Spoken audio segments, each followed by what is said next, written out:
What's up guys, it's Ocean here, and today I'm bringing you guys a recipe for Maebo noodles fried Saimin.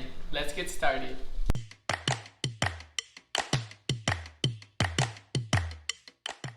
This week we're featuring the Maebo family noodles. You may also know them for their famous wonton chips. We're so stoked to have them in this week's Pā'ina bag. Here's a list of ingredients that you're gonna need for this recipe. To start, we're gonna focus on blanching our noodles. So I have a large pot of water on the stove. We're gonna get that super hot. And what I like to use is a 3-to-1 ratio, meaning I like to have 3 times as much water than I do noodles. Now that our water is at a full boil, we're gonna add our noodles.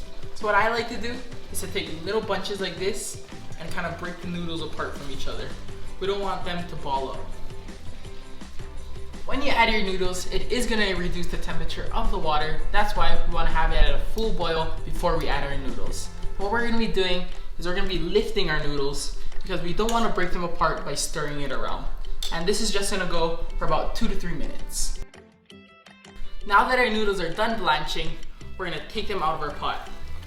If you don't have one of these colander pots, you can just dump your noodles straight into a colander or a strainer. And now that we have these out, we're gonna go and run it under some cold water.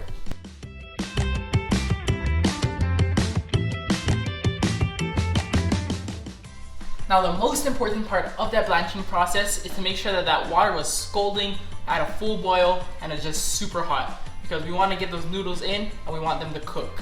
But afterwards, we don't want them to overcook because they will become mushy, and that's why we're gonna run them under the cold water after. That's gonna stop the cooking process.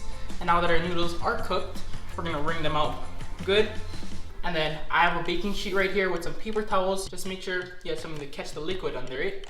And then we're gonna put it on top and then just spread it out. Especially when you're making fried noodles, you wanna dry them out really well so that they're not wet. I've set my noodles to the side, and now let's focus on cooking the rest of this dish. So we're gonna start by putting a pan or a wok, what I have on top of the stove. We're gonna put that on medium-high heat, and then once that's hot, we're gonna add some oil. Let our oil heat up, and then we're gonna add minced garlic.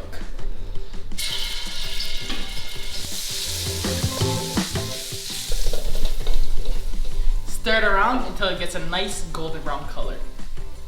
So now that our garlic is browned, we're gonna add in our chopped pork.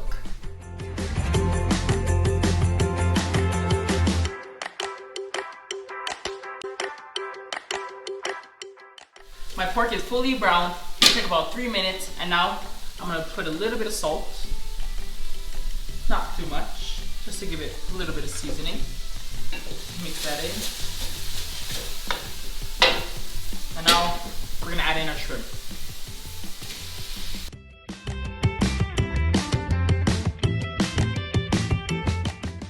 Our shrimp was provided by Kona Fish, and I left the shells on, but if you prefer, you can take them off. Now that my shrimp is fully cooked through and has that nice orange color, we're gonna add in our hirayama cabbage. And this is optional, but I like to add in some carrots.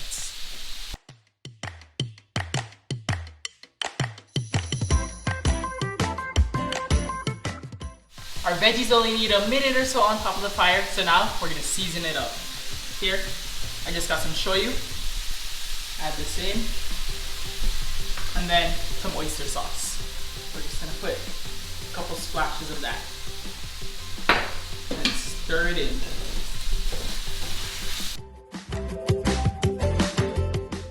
Everything's looking really nice and it smells amazing as well.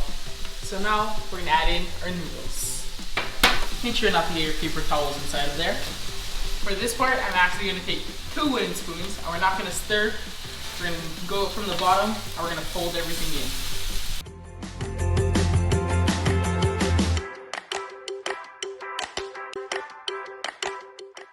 Now that our noodles are added in, we're gonna turn down our fire, and then we're gonna add in our octopi green onions. Put that on top, and fold it in.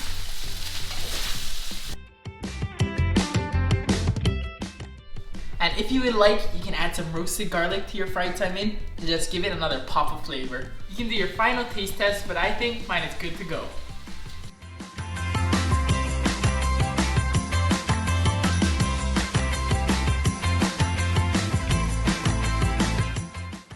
Noodles are one of my all-time favorites. From Saimin, ramen, to these fried noodles. This fried Saimin is fairly simple and a great recipe to make a quick dinner.